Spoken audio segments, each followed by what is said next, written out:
Si tu ne sais pas par où commencer ton processus de manifestation, je te donne 8 étapes pour que tout soit plus clair.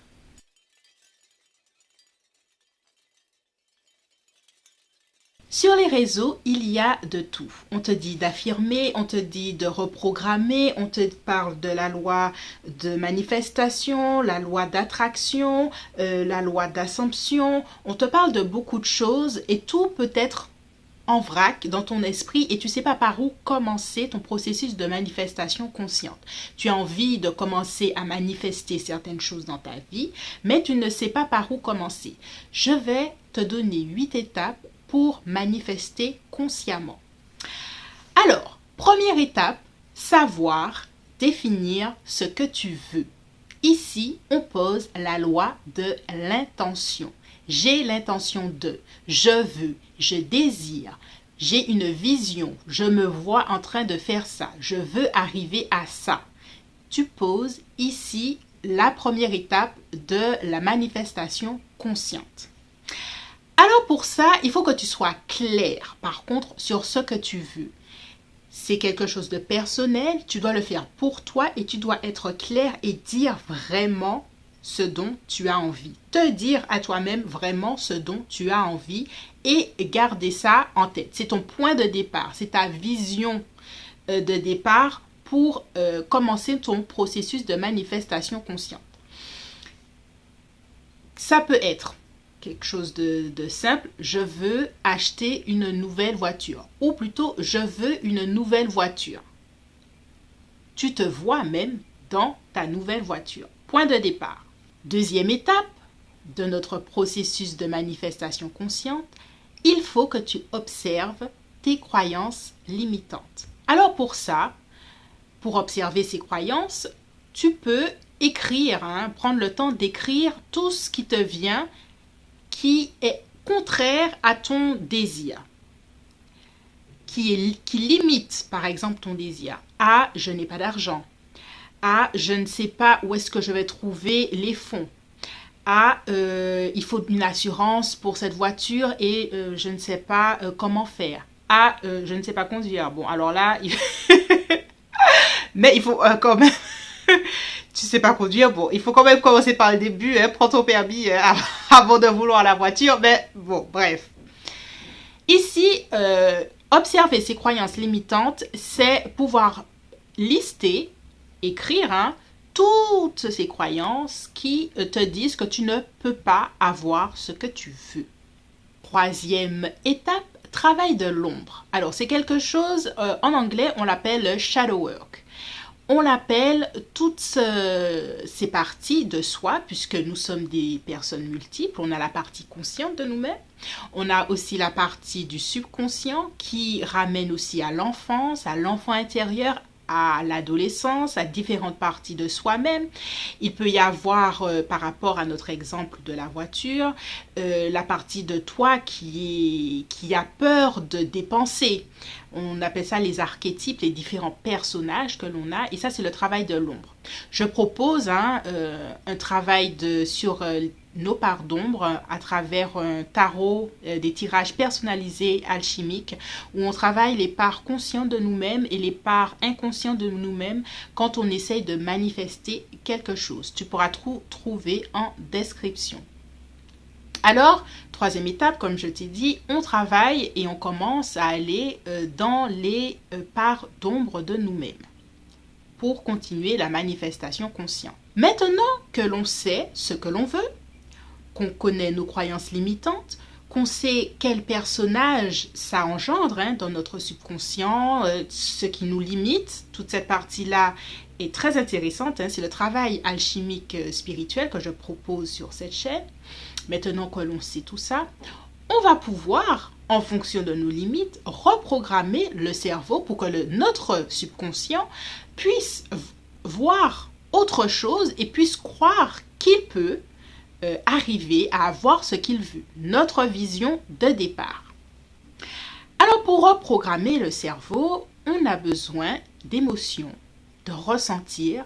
Notre subconscient n'est pas logique. Notre subconscient ressent, notre subconscient voit, mais il n'est pas logique. Il ne se dit pas A plus A, ce n'est pas comme ça que le subconscient réfléchit. Donc, il faut, pour reprogrammer, ressentir les choses, affirmer les choses et les répéter encore et encore. On est à la 4e étape. Oui, 4e étape de notre processus de manifestation consciente. Donc là, je me répéterai. Souvent, première étape, on a défini ce que l'on voulait. Deuxième étape, on a regardé nos croyances limitantes. Troisième étape, on a regardé par rapport à nos croyances limitantes qu'est-ce qui se jouait comme personnage en nous-mêmes.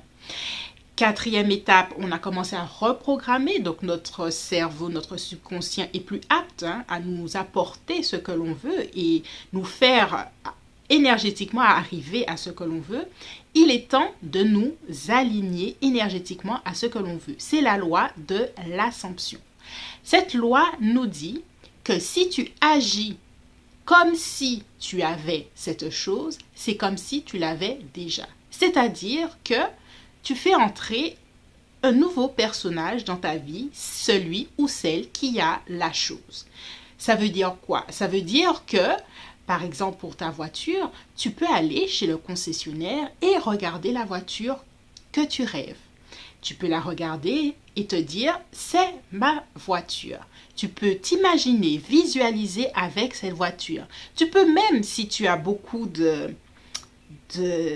foi et de caractère, dire à, je sais pas, une personne, bientôt je t'emmènerai dans cette voiture à tel endroit avec conviction. L'intérêt de ça, de cette loi de l'Assomption, c'est de se mettre en pratique le plus rapidement possible. Plus ton subconscient est habitué à une certaine chose, plus il le pense facile et possible et plus ça arrive rapidement.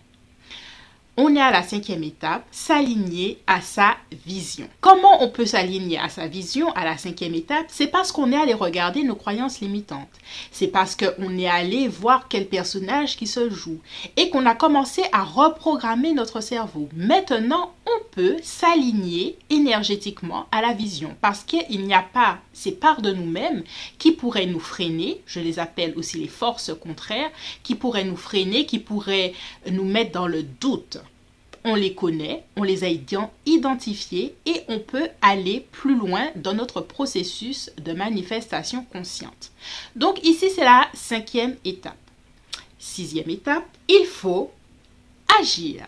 Oui, parce que on est des êtres spirituels, mais on reste dans la 3e dimension. La 3e dimension, pour avoir certaines choses, tu dois agir. Agir en fonction de ce que tu veux. Peut-être que tu auras besoin d'un prêt. Peut-être que tu auras besoin de quelqu'un qui te prête des sous. Peut-être que tu auras des contacts de personnes qui ont déjà d'autres contacts de personnes qui peuvent avoir des réductions.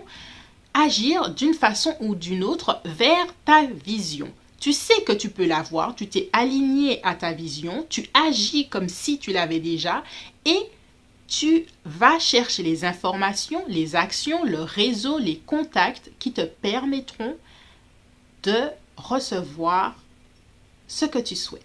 Des fois, à la façon d'agir, tu peux apporter la loi d'attraction qui est que tu attires aussi à toi naturellement avec le fait que tu sois aligné énergétiquement, que tu attires à toi les bonnes opportunités, les bonnes personnes.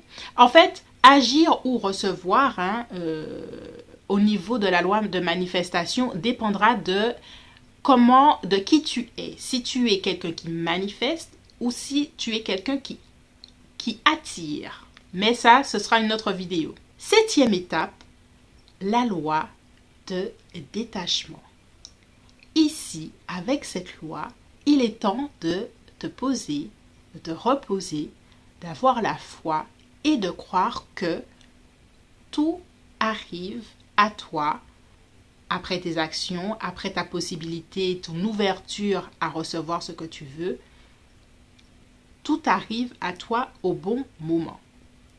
Il est temps ici de te détacher de ce processus de manifestation et de laisser l'univers faire ce qu'il a à faire.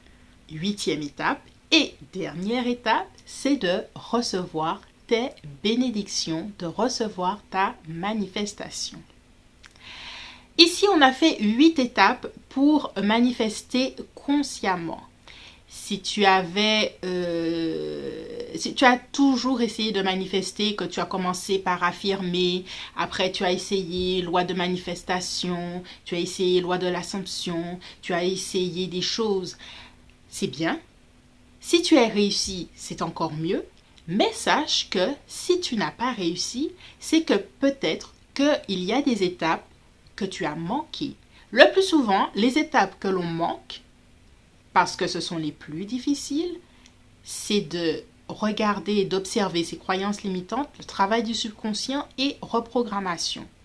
Sur cette chaîne, je vais en parler en long et en large et en travers parce que c'est les parties les plus intéressantes où on parle de nous-mêmes en tant que personne, on parle de manifestation de soi, on parle d'alchimie spirituelle. Et pour ça, on a besoin de différents outils. Le mien de prédilection restera le tarot et les oracles parce qu'on peut aller contacter le subconscient pour aller demander certaines choses. Et voilà, n'oublie pas de t'inscrire à ma newsletter où tous les premiers du mois, je fais un petit résumé des énergies du mois. C'est un tirage alchimique du mois, collectif, pour nous permettre de ressentir les énergies. J'ai aussi le calendrier lunaire pour l'année 2024 si tu t'intéresses au rituel lunaire de nouvelle lune et de pleine lune pour t'aider à la manifestation. Je vais laisser aussi en description tout ce que j'ai déjà fait en podcast sur... oh là là, qu'est-ce que c'est un mot difficile à chaque fois. Podcast sur les énergies lunaires et comment moi je les utilise pour manifester. Si tu vois dans quelle étape on est, l'étape de reprogrammation du subconscient et l'étape du shadow work, du travail de l'ombre, l'énergie lunaire nous permet justement suivre. L'énergie lunaire nous permet d'être en contact avec notre subconscient. Je vais laisser aussi toutes les étapes en description. C'est quelque chose auquel je vais me référer tout le temps. Sur cette chaîne pour permettre d'avoir une vision claire. J'ai toujours la sensation que sur YouTube, tout le monde parle de tout, de manifestation. Des fois, ça fonctionne. Mais si pour toi, ça ne fonctionne pas et que tu ne vois pas et que tu n'arrives pas à manifester et que tu parles de technique t'écoutes tel coach, et qu'au final, tu as tellement de techniques mais aucune ne fonctionne, peut-être qu'il faudrait repartir à la base, travailler certaines parties de toi pour pouvoir manifester rapidement. Je m'arrête ici pour cette vidéo. Elle est déjà super longue. C'est avec plaisir que je t'attends sur cette chaîne. Donc, abonne-toi, inscris-toi à la newsletter, regarde un peu le travail que je fournis sur cette chaîne et je te dis à bientôt.